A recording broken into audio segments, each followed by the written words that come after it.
Kemudian berfirmanlah Tuhan kepada Yosua, "Janganlah takut dan janganlah tawar hati. Bawalah seluruh tentara dan bersiaplah, majulah ke Ai. Ketahuilah, aku serahkan kepadamu raja negeri Ai, rakyatnya, kotanya, dan negerinya. Dan haruslah kau lakukan kepada Ai dan rajanya, seperti yang kau lakukan kepada Yeriko dan rajanya. Hanya barang-barang dan ternaknya boleh kamu jarah. Suruhlah orang bersembunyi di belakang kota itu." Lalu bersiaplah Yosua beserta seluruh tentara untuk pergi ke Ai. Yosua memilih 30.000 orang, pahlawan-pahlawan yang gagah perkasa. Mereka disuruhnya pergi pada waktu malam, dan kepada mereka diperintahkannya, katanya, "Ketahuilah, kamu harus bersembunyi di belakang kota itu untuk menyerangnya. Janganlah terlalu jauh dari kota itu, dan bersiap-siaplah kamu sekalian. Aku dan semua orang yang bersama-sama dengan aku akan mendekati kota itu. Apabila mereka keluar menyerbu kami, seperti yang pertama kali, maka kami akan melarikan diri dari hadapan mereka. Jadi mereka akan keluar menyusul kami, sehingga kami memancing mereka jauh dari kota itu. Sebab mereka akan berkata, 'Orang-orang itu melarikan diri dari hadapan kita seperti yang pertama kali.' Jadi, jika kami melarikan diri dari hadapan mereka, maka kamu harus bangun dari tempat persembunyianmu itu untuk menduduki kota itu, dan Tuhan Allahmu akan menyerahkannya ke dalam tanganmu. Segera setelah kamu merebut kota itu, haruslah kamu membakarnya sesuai dengan firman Tuhan. Kamu harus melakukan semuanya itu. Ingatlah, itulah perintahku kepadamu." Demikianlah Yosua menyuruh mereka pergi, lalu berjalanlah mereka ke tempat persembunyian dan tinggal di antara Betel dan Ai, di sebelah barat Ai. Tetapi Yosua bermalam di tengah-tengah rakyat pada malam itu. Keesokan harinya, Yosua bangun pagi-pagi, lalu diperiksanyalah barisan bangsa itu, dan berjalanlah ia maju beserta para tua-tua orang Israel di depan bangsa itu ke Ai. Juga seluruh tentara yang bersama-sama dengan dia berjalan maju. Mereka maju mendekat, lalu sampai ke tentangan kota itu. Kemudian berkemahlah mereka di sebelah utara Ai, sehingga lembah itu ada di antara mereka dan Ai. Yosua telah mengambil kira-kira 5.000 orang, lalu disuruhnya mereka bersembunyi di antara Betel dan Ai di sebelah barat kota itu. Beginilah rakyat itu diatur. Seluruh tentara itu di sebelah utara kota dengan barisan belakang di sebelah barat kota. Pada malam itu, berjalanlah Yosua melalui lembah itu. Pagi-pagi, ketika raja negeri Ai melihat hal itu, maka ia dan seluruh rakyatnya, orang-orang kota itu, segera keluar berperang menyerbu orang Israel ke lereng di seberang daratan itu. Raja itu tidak tahu bahwa ada orang bersembunyi di belakang kota. Yosua dan seluruh orang Israel itu berlaku seolah-olah dipukul mundur oleh mereka, lalu melarikan diri ke arah padang gurun. Sebab itu semua orang yang ada di kota dikerahkan untuk mengejar orang Israel. Maka mereka mengejar Yosua sehingga makin jauhlah mereka terpancing dari kota. Seorang pun tidak tertinggal lagi di Ai dan Betel yang tidak keluar memburu orang Israel. Mereka meninggalkan kota itu terbuka karena mereka mengejar orang Israel. Lalu berfirmanlah Tuhan kepada Yosua, "Acungkanlah lembing yang ada di tanganmu ke arah Ai, sebab aku menyerahkan kota itu ke dalam tanganmu." Maka Yosua mengacungkan lembing yang di tangannya ke arah kota itu. Ketika diacungkannya tangannya, maka segeralah bangun orang-orang yang bersembunyi itu dari tempatnya. Mereka berlari memasuki kota, merebutnya, lalu segera membakar kota itu. Ketika orang Ai berpaling menoleh ke belakang, tampaklah asap kota itu naik membumbung ke langit. Mereka tidak sempat melarikan diri kemanapun juga, sebab rakyat yang tadinya lari ke padang gurun berbalik melawan pengejar-pengejarnya.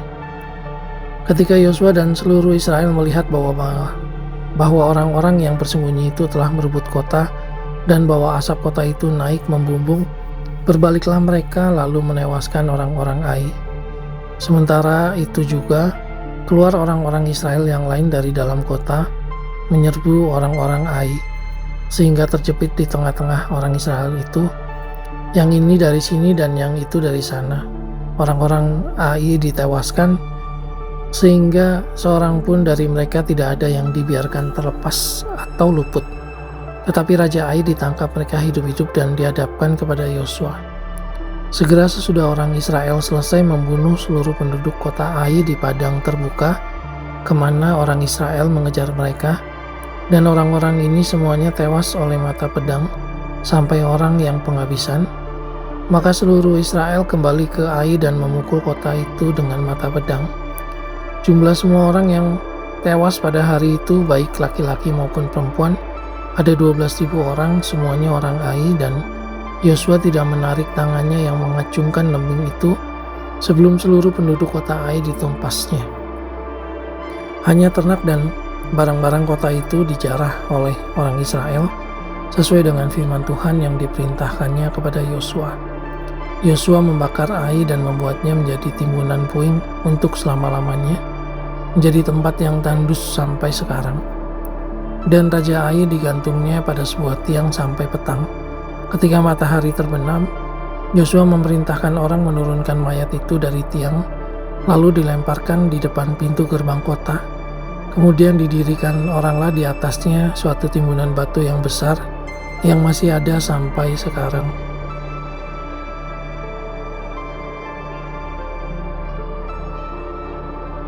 Pada waktu itulah Yosua mendirikan mezbah di Gunung Ebal bagi Tuhan Allah Israel, seperti yang diperintahkan Musa hamba Tuhan kepada orang Israel, menurut apa yang tertulis dalam kitab hukum Musa. Suatu mezbah dari batu-batu yang tidak dipahat, yang tidak diolah dengan perkakas besi apapun. Di atasnya lah mereka mempersembahkan korban bakaran kepada Tuhan dan mengorbankan korban keselamatan. Dan di sanalah di atas batu-batu itu dituliskan Yosua salinan hukum Musa yang dituliskannya di depan orang Israel. Seluruh orang Israel, para tua-tuanya, para pengatur pasukannya, dan para hakimnya berdiri sebelah menyebelah tabut, berhadapan dengan para imam yang memang suku Lewi, para pengangkut tabut perjanjian Tuhan itu, baik pendatang maupun anak negeri. Setengahnya menghadap ke gunung Gerizim dan setengahnya lagi menghadap ke gunung Ebal, seperti yang dahulu diperintahkan oleh Musa hamba Tuhan apabila orang memberkati bangsa Israel. Sesudah itu dibacakannya lah segala perkataan hukum Taurat, berkatnya dan kutuknya, sesuai dengan segala apa yang tertulis dalam kitab hukum. Tidak ada sepatah kata pun dari segala apa yang diperintahkan Musa yang tidak dibacakan oleh Yosua kepada seluruh jemaah Israel, dan kepada perempuan-perempuan dan anak-anak, dan kepada pendatang yang ikut serta. Ketika terdengar oleh raja-raja di sebelah barat sungai Yordan, di pegunungan di daerah bukit dan sepanjang tepi pantai laut besar sampai ke seberang gunung Libanon, yakni raja-raja orang Het, orang Amori, orang Kanaan, orang Feris, orang Hewi, dan orang Yebus, bergabunglah mereka dengan sehias kata untuk memerangi Yosua dan orang Israel. Tetapi ketika terdengar kepada penduduk negeri Gibeon apa yang dilakukan Yosua terhadap Yeriko dan Ai, maka mereka pun bertindak dengan memakai akal.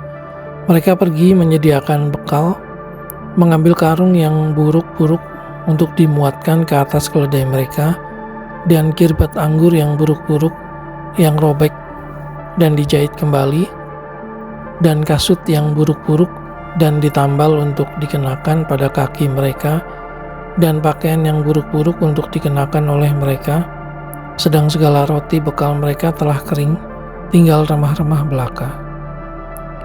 Demikianlah mereka pergi kepada Yosua ke tempat perkemahan di Gilgal, Berkatalah mereka kepadanya dan kepada orang-orang Israel itu, "Kami ini datang dari negeri jauh, maka sekarang ikatlah perjanjian dengan kami." Tetapi berkatalah orang-orang Israel kepada orang-orang Hewi itu, "Barangkali kamu ini diam di tengah-tengah kami, bagaimana mungkin kami mengikat perjanjian dengan kamu?" Lalu kata mereka kepada Yosua, "Kami ini hamba-hambamu."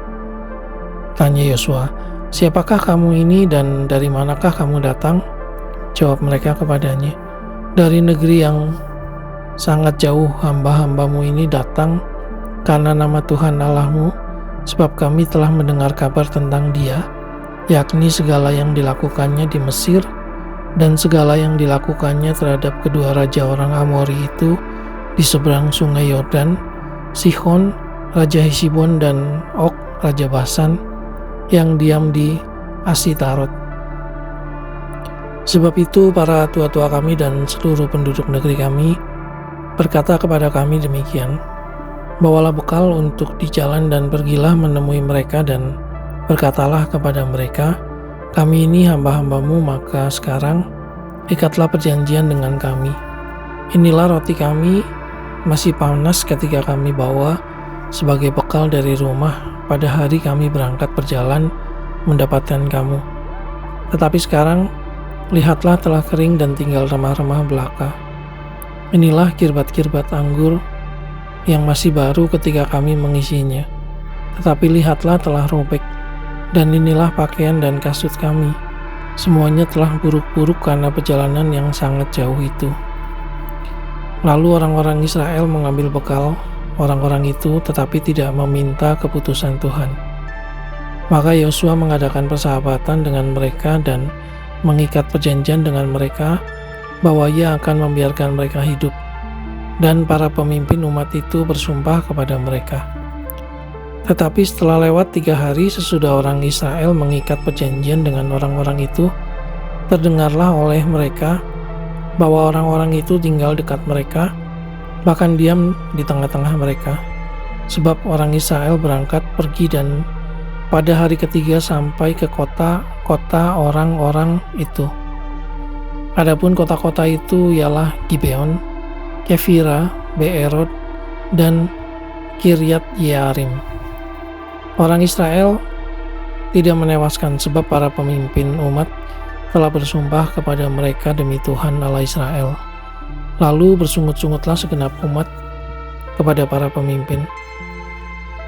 Berkatalah pemimpin-pemimpin itu kepada seluruh umat, kami telah bersumpah kepada mereka demi Tuhan Allah Israel. Oleh sebab itu kita tidak dapat mengusik mereka. Beginilah akan kita perlakukan mereka, membiarkan mereka hidup supaya kita jangan tertimpa murka karena sumpah yang telah kita ikrarkan itu kepada mereka. Lagi kata para pemimpin kepada mereka, biarlah mereka hidup. Maka mereka pun dijadikan tukang belah kayu dan tukang timba air untuk segenap umat, seperti yang ditetapkan oleh para pemimpin mengenai mereka. Lalu Yosua memanggil mereka dan berkata kepada mereka demikian, mengapa kamu menipu kami dengan berkata, kami ini tinggal sangat jauh daripadamu, padahal kamu diam di tengah-tengah kami? Oleh sebab itu terkutuklah kamu dan tak putus-putusnya kamu menjadi hamba, tukang belah kayu dan tukang timba air untuk rumah Allahku. Jawab mereka kepada Yosua katanya, sebab telah dikabarkan dengan sungguh-sungguh kepada hamba-hambamu ini, bahwa Tuhan Allahmu memerintahkan kepada Musa hambanya, memberikan seluruh negeri itu kepadamu dan memunahkan seluruh penduduk negeri itu dari depan kamu. Maka sangatlah kami takut kehilangan nyawa menghadapi kamu. Itulah sebabnya kami melakukan yang demikian. Maka sekarang kami ini dalam tanganmu, lakukanlah kami seperti yang kau pandang baik dan benar untuk dilakukan kepada kami. Demikianlah dilakukannya kepada mereka, dilepaskannya lah mereka dari tangan orang-orang Israel, sehingga mereka tidak dibunuh. Dan pada waktu itu Yosua menjadikan mereka tukang belah kayu dan tukang timba air untuk umat itu dan untuk mezbah Tuhan, sampai sekarang di tempat yang akan dipilihnya.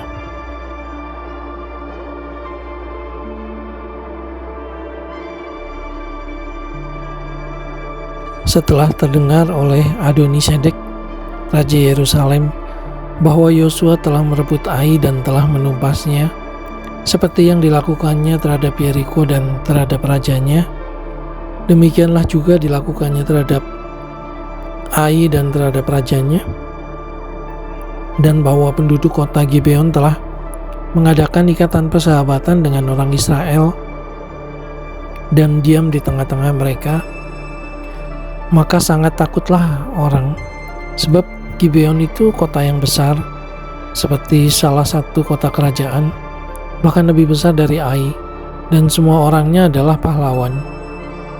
Sebab itu Adoni-Sedek, Raja Yerusalem, menyuruh orang kepada Hoham, Raja Hebron, kepada Piream, Raja Yarmut, kepada Yafia, Raja Lakis, dan kepada Debir, Raja Eglon, mengatakan, "Datanglah kepadaku dan bantulah aku, supaya kita menggempur Gibeon, karena telah mengadakan ikatan persahabatan dengan Yosua dan orang Israel." Lalu kelima raja orang Amori itu berkumpul dan bergerak maju. Raja Yerusalem, Raja Hebron, Raja Yarmut, Raja Lakis, dan Raja Eglon. Mereka beserta seluruh tentara mereka berkemah mengepung Gibeon dan berperang melawannya. Lalu orang-orang Gibeon itu menyuruh orang kepada Yosua ke tempat perkemahan di Gilgal mengatakan, "Jangan menarik tanganmu daripada hamba-hambamu ini. Datanglah dengan segera kepada kami, lepaskanlah kami dan bantulah kami, sebab semua raja orang Amori yang diam di pegunungan telah bergabung melawan kami." Lalu Yosua bergerak maju dari Gilgal, dia dan seluruh tentara yang bersama-sama dengan dia, semuanya pahlawan yang gagah perkasa. Berfirmanlah Tuhan kepada Yosua, "Janganlah takut kepada mereka, sebab aku menyerahkan mereka kepadamu. Tidak seorang pun dari mereka yang akan dapat bertahan menghadapi engkau." Lalu Yosua menyerang mereka dengan tiba-tiba setelah semalam-malaman bergerak maju dari Gilgal. Dan Tuhan mengacaukan mereka di depan orang Israel, sehingga Yosua menimbulkan kekalahan yang besar di antara mereka dekat Gibeon. Mengejar mereka ke arah pendakian Bet-Horon dan memukul mereka mundur sampai dekat Azeka dan Makeda.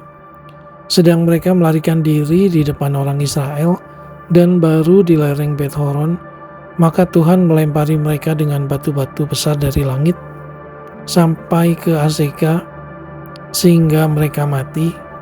Yang mati kena hujan batu itu ada lebih banyak dari yang dibunuh oleh orang Israel dengan pedang. Lalu Yosua berbicara kepada Tuhan pada hari Tuhan menyerahkan orang Amori itu kepada orang Israel. Ia berkata di hadapan orang Israel, "Matahari, berhentilah di atas Gibeon dan engkau bulan di atas lembah Ayalon." Maka berhentilah matahari dan bulan pun tidak bergerak sampai bangsa itu membalaskan dendamnya kepada musuhnya. Bukankah hal itu telah tertulis dalam kitab orang jujur? Matahari tidak bergerak di tengah langit dan lambat-lambat terbenam kira-kira sehari penuh. Belum pernah ada hari seperti itu, baik dahulu maupun kemudian, bahwa Tuhan mendengarkan permohonan seorang manusia secara demikian, sebab yang berperang untuk orang Israel ialah Tuhan. Kemudian Yosua dan seluruh orang Israel yang menyertainya pulang kembali ke tempat perkemahan di Gilgal. Kelima raja itu melarikan diri dan bersembunyi di dalam gua di Makeda.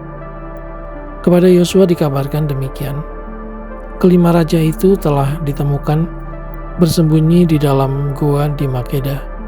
Lalu berkatalah Yosua, "Gulingkanlah batu-batu yang besar ke mulut gua itu, dan tempatkanlah di sana orang untuk menjaga mereka. Tetapi kamu janganlah kamu berhenti, kejarlah musuhmu dan hantamlah barisan belakangnya. Janganlah biarkan mereka masuk ke dalam kota mereka, sebab Tuhan Allahmu menyerahkan mereka kepadamu." Setelah Yosua dan orang Israel selesai menimbulkan kekalahan yang besar sekali di antara mereka, sampai mereka dihancurkan sama sekali, Beberapa orang dari mereka dapat lolos dan masuk ke kota-kota yang diperkuat.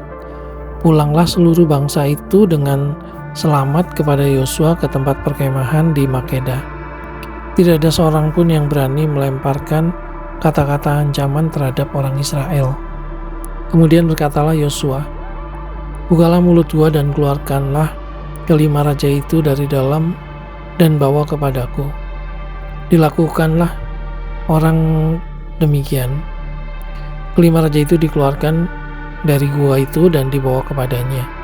Raja Yerusalem, Raja Hebron, Raja Yarmut, Raja Lakis, dan Raja Eglon. Setelah raja-raja itu dikeluarkan dan dibawa kepada Yosua, maka Yosua pun memanggil semua orang Israel berkumpul dan berkata kepada para panglima tentara yang ikut berperang bersama-sama dengan dia, "Marilah dekat, taruhlah kakimu ke atas tengkuk raja-raja ini." Maka datanglah mereka dekat dan menaruh kakinya ke atas tengkuk raja-raja itu. Lalu berkatalah Yosua kepada mereka, "Janganlah takut dan janganlah tawar hati, kuatkan dan teguhkanlah hatimu, sebab secara itulah akan dilakukan Tuhan kepada semua musuhmu yang kamu perangi." Sesudah itu Yosua membunuh raja-raja itu dan menggantung mereka pada 5 tiang, dan mereka tinggal tergantung pada tiang-tiang itu sampai matahari terbenam. Tetapi menjelang matahari terbenam, atas perintah Yosua, mayat mereka diturunkan dari tiang-tiang itu dan dilemparkan ke dalam gua tempat mereka bersembunyi. Lalu mulut gua itu ditutupi orang dengan batu-batu besar yang masih ada sampai sekarang. Pada hari itu Yosua merebut Makeda dan kota itu dipukulnya dengan mata pedang, juga rajanya. Kota itu dan semua makhluk yang ada di dalamnya ditumpasnya. Tidak ada seorang pun yang dibiarkannya lolos, dan Raja Makeda diperlakukannya seperti telah diperlakukannya Raja Yeriko. Kemudian Yosua dengan seluruh Israel berjalan terus dari Makeda ke Libna, lalu memerangi Libna. Dan Tuhan menyerahkan kota itu juga kepada orang Israel beserta rajanya. Yosua memukul kota itu dan semua makhluk yang ada di dalamnya dengan mata pedang. Tidak ada seorang pun di dalamnya yang dibiarkannya lolos, dan rajanya itu diperlakukannya seperti telah diperlakukannya Raja Yeriko. Kemudian Yosua dengan seluruh Israel berjalan terus dari Libna ke Lakis, lalu berkemah mengepung kota itu dan berperang melawannya.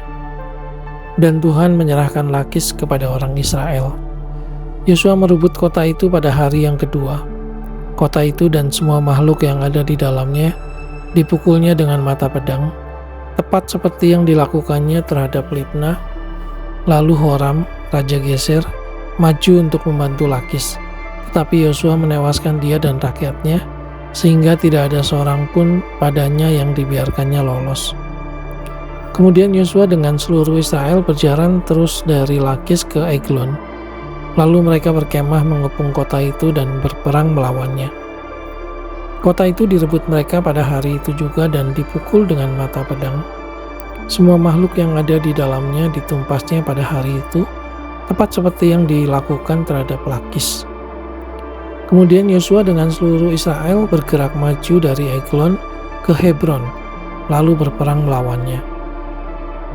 Negeri itu direbut mereka dan dipukul dengan mata pedang, juga rajanya dan segala kotanya dan semua makhluk yang ada di dalamnya. Tidak seorang pun yang dibiarkannya lolos, tepat seperti yang dilakukannya terhadap Eglon. Kota itu dan semua makhluk yang ada di dalamnya ditumpasnya. Kemudian Yosua dengan seluruh Israel kembali ke Debir, lalu berperang melawannya. Negeri itu beserta rajanya dan segala kotanya direbutnya, dan dipukul dengan mata pedang. Semua makhluk yang ada di dalamnya ditumpas mereka, tidak seorang pun yang dibiarkannya lolos, seperti yang dilakukannya terhadap Hebron. Demikianlah dilakukan terhadap Debir beserta rajanya, sama seperti yang dilakukannya terhadap Libna beserta rajanya. Demikianlah Yosua mengalahkan seluruh negeri itu. Pegunungan tanah Negeb, daerah bukit dan lereng gunung, beserta semua raja mereka, tidak seorang pun yang dibiarkannya lolos, tetapi ditumpasnya semua yang bernafas, seperti yang diperintahkan Tuhan Allah Israel. Yosua menewaskan mereka dari Kades Barnea sampai Gaza, juga seluruh tanah Goshen sampai Gibeon. Semua raja ini dan negeri mereka telah dikalahkan Yosua sekaligus, sebab yang berperang untuk orang Israel ialah Tuhan Allah Israel. Kemudian Yosua dengan seluruh Israel pulang kembali ke tempat perkemahan di Gilgal.